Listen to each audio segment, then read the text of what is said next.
ज्योतिषी, भविष्य दृष्टा और नक्षत्रविद एक स्वर से कह रहे थे कि 8 ग्रहों का इतना समीप हो जाना विनाश को अवश्यंभावी कहता है। अखबारों, साप्ताहिक और मासिक पत्र पत्रिकाओं में इस विषय पर प्रचुर सामग्री छप रही थी। उपलब्ध प्रचार माध्यम भी इस विषय पर काफी सामग्री दे रहे थे। उनका कुल प्रभाव यह हो रहा था कि लोग डरने लगे थे। वे मान रहे थे कि 16 जनवरी से 12 फरवरी 62 के बीच किसी भी दिन दुनिया नष्ट हो जाएगी, प्रलय मच जाएगा। खौफ को निरस्त करने के लिए आचार्य श्री ने तरह तरह से विश्लेषण शुरू किया। परमात्मा अपनी सृष्टि को नष्ट होते नहीं देखना चाहता। संसार में जो कषाय कल्मश इकट्ठे हो गए हैं उन्हें मिटाने या संतुलित करने के लिए ही नियंता यह उलटफेर कर रहा है। ऐसा ही कुछ उन दिनों पत्रिका में भी प्रकाशित हो रहा था। नवरात्रि शिविर संपन्न होने के दिन माताजी ने साधकों को दायित्व सौंपा कि वे अपने क्षेत्र में अगले वर्ष तक साधना उपासना के कार्यक्रम चलाएं। उद्बोधन सुनकर उन साधकों ने अगले वर्ष तक 10 नए साधक बनाने का संकल्प लिया।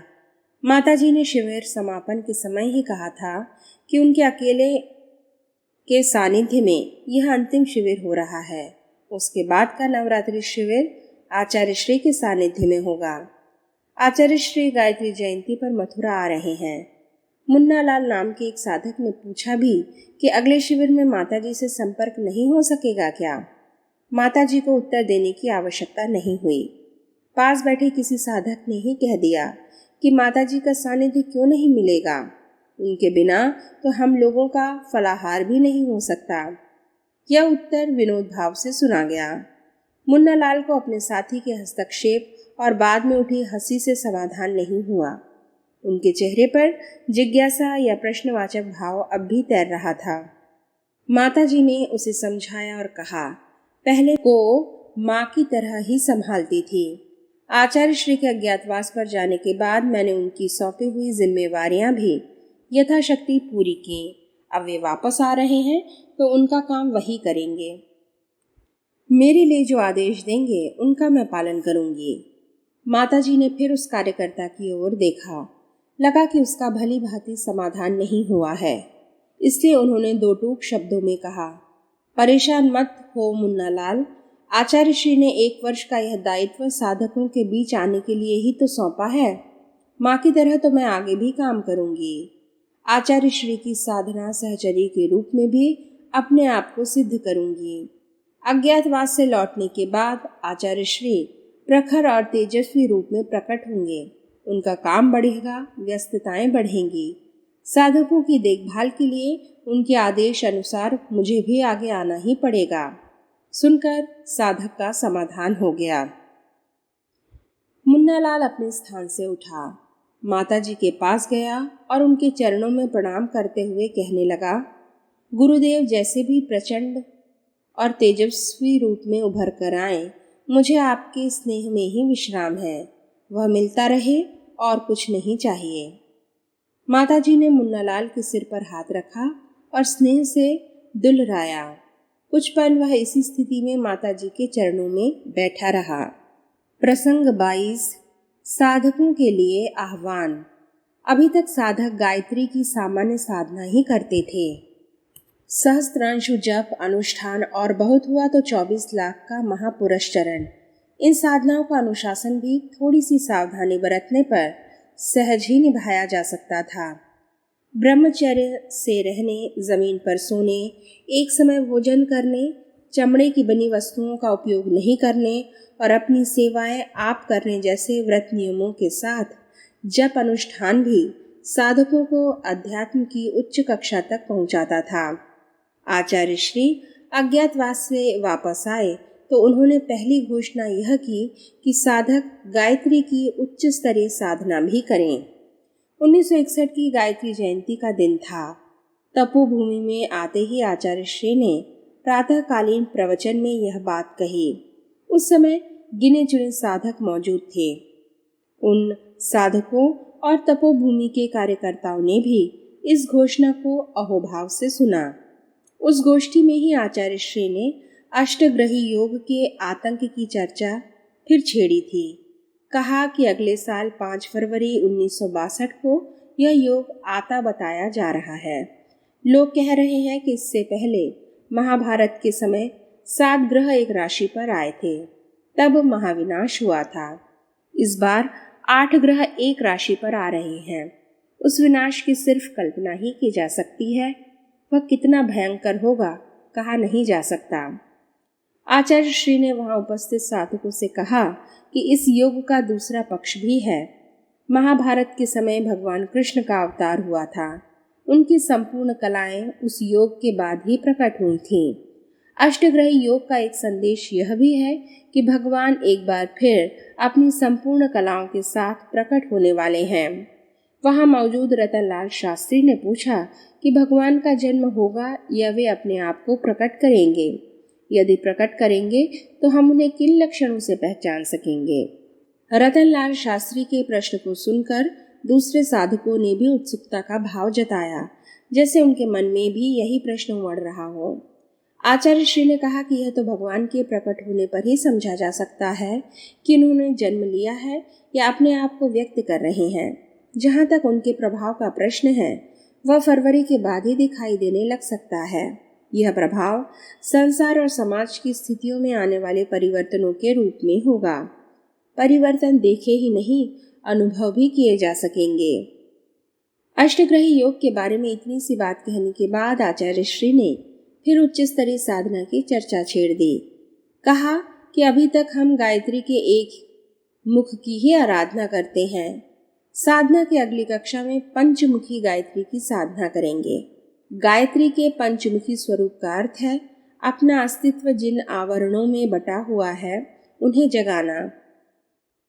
इन कोशों को शास्त्रों में अन्नमय, मनोमय, प्राणमय, विज्ञानमय और आनंदमय कहा है। अभी हमारा परिचय सिर्फ अन्नमय कोश से ही है। दिखाई देने वाले स्थूल शरीर तक ही हमारी गतिविधियां सीमित है। बहुत हुआ तो कुछ लोग मनोमय स्तर तक पहुंचते हैं। हजारों में एकाध प्राणमय सत्ता तक भी पहुंचते हैं। उनकी संख्या नगण्य ही है। आचार्य श्री यह चर्चा कर ही रहे थे कि आश्रम में एक कपिला गाय ने प्रवेश किया। आचार्य श्री मंदिर के दालान में बैठे चर्चा कर रहे थे और साधक भी उनके सामने ही बैठे थे। उन साधकों में से 2 लोगों ने गाय को हरकारा। गायत्री तपोभूमि के मुख्य द्वार पर ग्रिल के फाटक लगे हुए थे, लेकिन वे खुले थे। गाय यज्ञशाला के आगे तक आ गई। तब एक साधक ने उठकर उसे भगाना चाहा। आचार्य श्री ने उसे रोक दिया। कहा कि उधर ध्यान मत दो, वह भी संस्कारी आत्मा है।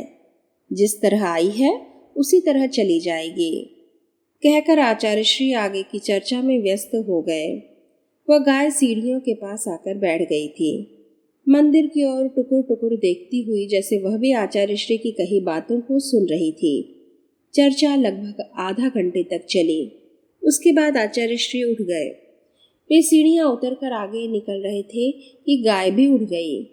उसके उठने का तरीका ऐसा था जैसे वह आचार्य श्री के साथ निकलना चाहती हो या उनसे संवाद करना चाहती हो। आचार्य श्री ने गाय की पीठ पर हाथ फेरा। वह मुदित हुई, सिर हिलाती हुई आगे बढ़ गई। चुपचाप परिसर से बाहर जाती हुई गाय को साधक मुग्ध भाव से देख रहे थे। अथर्ववेद भाष्य प्रकाशित होने के बाद चारों वेदों का सेट पूरा हो गया। 108 उपनिषद, 6 दर्शन शास्त्र, 20 स्मृतियां, 24 गीताएं, 18 पुराण और योग वासिष्ठ के प्रकाशन का काम भी गति पकड़ चुका था। अज्ञातवास से लौटने के कुछ दिन बाद ही आचार्य श्री ने माता जी को बता दिया था कि अब से 30 वर्ष बाद आर्ष वाग्मय के नवीन भाष्यों की जिम्मेदारी तुम्हें संभालनी है। उन भाष्यों में विज्ञान सम्मत अर्थ किए होंगे। इस दायित्व को संभालने के लिए माताजी ने प्रसन्नतापूर्वक सहमति जताई। उन दिनों माताजी कुछ चिंतित थीं। चिंता का भाव हर किसी को दिखाई नहीं देता था। आचार्य श्री के सामने वह ज्यादा व्यक्त था। कारण अज्ञातवास के दिनों आचार्य श्री के लिखे पत्रों में ही संकेत रूप में विद्यमान थे। वे संकेत मथुरा आने के बाद धीरे धीरे स्पष्ट होने लगे। गायत्री जयंती के दिन तो वे पूरी तरह स्पष्ट हो गए। उस दिन आचार्य श्री ने माताजी को बताया कि सार्वजनिक जीवन में अपना काम 10 वर्ष और शेष है, इसके बाद मथुरा से चले जाना है। सुनकर माताजी स्तब्ध रह गईं। उन्होंने पूछा कुछ नहीं, लेकिन चेहरे पर चिंता की रेखाएं साफ दिखाई दे रही थीं। आचार्य श्री ने कहा, 10 वर्ष काफी समय होता है। हम 50 वर्ष के हो गए हैं। कायदे से इस उम्र के बाद घर गृहस्थी से निवृत्त हो जाना चाहिए। वह अब भी हो सकते हैं, लेकिन गुरुदेव मार्गदर्शक सत्ता ने अभी 10 वर्ष और इधर रहने का आदेश दिया है। आचार्य श्री की इस बात को भी माताजी ने चुपचाप सुना। उस समय वे सिर्फ सामान्य गृहिणी की तरह व्यवहार कर रही थी। सामान्य और सहज माँ की तरह सुनकर स्वीकार किया। दोनों बच्चे उस समय विद्यालय में थे या बाहर कहीं खेल रहे होंगे। आचार्य श्री की बात सुनकर माताजी कक्ष से बाहर निकली, जैसे बच्चों को तलाश रही हों। आचार्य श्री ने उनकी विकल और चिंतित निगाहों को समझा। कहा, बच्चों की चिंता हो रही होगी। जब हम लोगों ने अपने आप को भगवान के भरोसे छोड़ दिया है, तो अपने दायित्व भी उन्हीं के हुए मान लेना चाहिए। परिवार की व्यवस्था के बारे में आचार्य श्री ने अपनी बात आगे बढ़ाई। उन्होंने याद दिलाया कि अज्ञातवास के समय सतीश मृत्युंजय शर्मा को गाजियाबाद में ओम प्रकाश के पास छोड़ना था। वह सुझाव वैकल्पिक था, लेकिन उसे अब चुन लेना चाहिए। अगले 10 वर्षों में गायत्री परिवार को विस्तार देना है। परिवार में हजारों लोग सम्मिलित होने वाले हैं। वे सभी साधक स्तर के होंगे। उनके आत्मिक विकास पर ध्यान देना है। देश भर में गायत्री यज्ञों और सम्मेलनों की श्रृंखला चलती है। उसका संयोजन करना है। उस स्थिति में हम बच्चों पर ज्यादा ध्यान नहीं दे पाएंगे। मृत्युंजय शर्मा तब 9वीं कक्षा में पढ़ते थे। आचार्य श्री का मत था कि नया सत्र वे अपने बड़े भाई के पास ही शुरू करें। वानप्रस्थ की ओर। माताजी आचार्य श्री की बात सुनकर कुछ बोली नहीं। हालांकि उन्हें 13-14 वर्ष के किशोर को अपने से दूर भेजने की बात ज्यादा रास नहीं आ रही थी। आचार्य श्री ने इस बात को विस्तार दिया और कहा कि बड़े भाई को छोटे भाई का दायित्व संभालना चाहिए। पिता के नहीं रहने की स्थिति में परिवार का मुखिया बड़ा भाई ही होता है। वे इससे आगे कुछ नहीं कह पाए। कहते कहते उनकी दृष्टि माताजी के चेहरे पर पड़ गई थी। वहां उदासी घनी होती जा रही थी। आचार्य श्री ने अपनी बात बीच में ही छोड़कर पूछा कि क्या हुआ। माताजी ने उत्तर दिया, बच्चों की पढ़ाई पर हम लोग वैसे भी क्या ध्यान दे पा रहे हैं। लड़का 9वीं कक्षा में है। आपको अभी तक एक बार भी उसकी पाठशाला नहीं जाना पड़ा, आगे भी नहीं जाना पड़ेगा। आपकी दृष्टि में रहना ही काफी है। अभी बाहर भेजने की बात पर एक बार फिर विचार करें तो अच्छा रहेगा। आचार्य श्री ने कहा कि अच्छा सोचेंगे। शैल को यहीं रखना है। उसे आगे महत्वपूर्ण दायित्व निभाने हैं। तुम्हारे सानिध्य में वह ज्यादा अच्छी तरह विकसित होगी। आचार्य श्री के इतना कहने के बाद माताजी ने आगे कुछ नहीं कहा। न उन्होंने पूछा और न ही आचार्य श्री ने बताया कि अगले 10 वर्ष के क्या निर्धारण हैं। इस अवधि में कौन से काम निपटाए जाने हैं। जिस दिन परिवार के दायित्वों को हल्का करने या बांटने की बात हुई थी, उसी दिन शाम को आचार्य श्री ने गायत्री तपोभूमि के कार्यकर्ताओं को बुलाया। यों कार्यकर्ता भोजन के लिए प्रायः घिया मंडी आते ही थे। उस दिन सूचना भेज दी गई थी कि निवास पर गोष्ठी भी होगी। गोष्ठी में आचार्य श्री ने संगठन के बारे में महत्वपूर्ण फैसले किए। उन्होंने कहा कि गायत्री परिवार का पुनर्गठन किया जाना है। अब उन्हीं लोगों को इस अभियान में साथ रखा जाएगा जो साधना और सेवा की कसौटी पर खरे सिद्ध होंगे। तपोभूमि के कार्यकर्ताओं से कहा गया कि वे अगले दिन से ही क्षेत्र में काम कर रहे साधकों को पत्र लिखें। उन पत्रों में साधकों के व्यक्तित्व के बारे में पूरी जानकारी मंगाई जाए। इसमें पारिवारिक पृष्ठभूमि और पहचान के अलावा अब तक चल रही साधना का विवरण और जन्म कुंडली भी मंगाई जाए।